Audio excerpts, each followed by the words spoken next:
Bonjour à tous et bienvenue à True Fact. Dernièrement, on a eu une grosse découverte concernant l'Alzheimer. On savait que c'était en lien avec les plaques d'amyloïdes, qu'il y avait ces plaques-là qui se déposaient dans le cerveau et ça détruisait carrément les cellules du cerveau. Mais la découverte majeure a fait en sorte qu'on a compris en fait que ce n'est pas réellement les plaques qui sont le problème.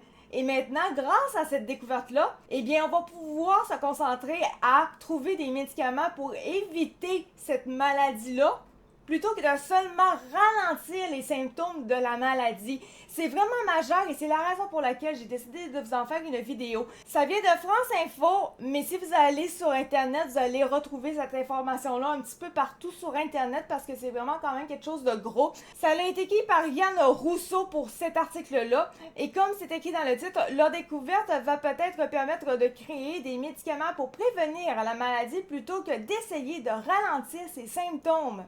Les spécialistes savaient déjà que la maladie d'Alzheimer entraînait une destruction progressive des connexions entre différentes régions du cerveau.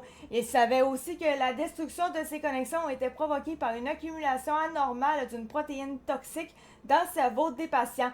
Cette protéine-là, qui s'appelle amyloïde bêta, vient s'amasser en plaques et tue les cellules nerveuses, comme je vous disais tantôt dans mon intro. Ce mécanisme provoque le déclin des fonctions cognitives et cette accumulation commence 20 ans avant l'apparition de la maladie. Ça, en soi, on le savait déjà, il n'y a absolument rien de nouveau. On va aller maintenant vers la nouveauté. Pour la première fois, les chercheurs japonais du Centre national de neurologie et de psychiatrie ont compris le phénomène marquant le point de départ de cette accumulation de protéines toxiques. Ils ont identifié une sorte de petite graine sur laquelle viennent s'accumuler lentement les protéines.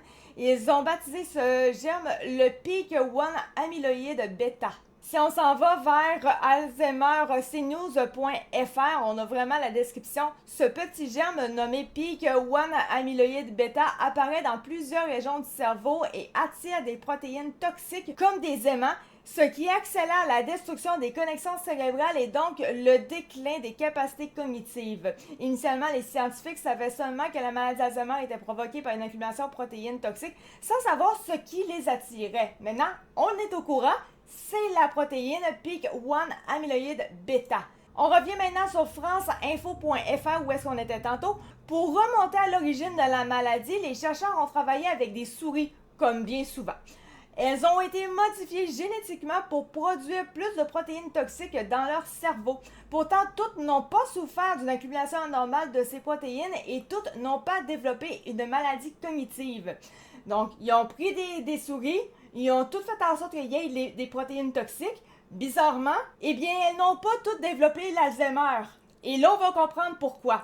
Le phénomène n'est apparu que chez certains animaux et c'est comme ça qu'ils ont pu identifier la présence chez ces spécimens de ce germe particulier et provoque ces plaques séniles. Ils ont ensuite autopsié le cerveau de personnes décédées qui avaient l'Alzheimer et ils ont trouvé cette même substance, cette même graine. C'est comme ça qu'ils ont confirmé son rôle central dans l'apparition de la maladie. Donc, c'est vraiment la petite graine qui fait toute la problématique en réalité. Et bon, là, on va dire, mais ça sert à quoi de savoir ça? Ben, c'est en se demandant comment ça arrive, cette affaire-là, la petite graine. Pourquoi elle est là? Et comment faire pour qu'elle n'arrive pas là?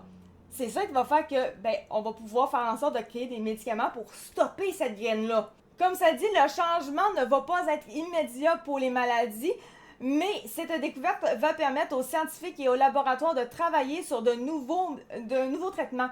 Pour l'instant, les médicaments que l'on donne aux patients essaient surtout d'éliminer ou de réduire ces plaques de protéines toxiques qui détruisent les connexions cérébrales.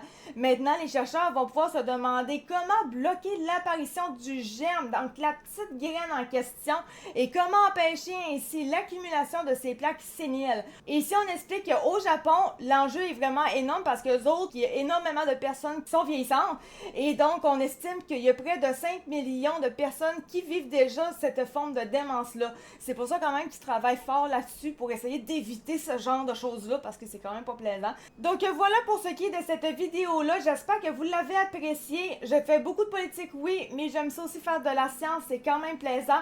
J'espère que vous avez le même bonheur que moi quand je le lis. Donc voilà, merci beaucoup de m'avoir écouté. C'était Actica de True Fact. On se retrouve pour une prochaine vidéo.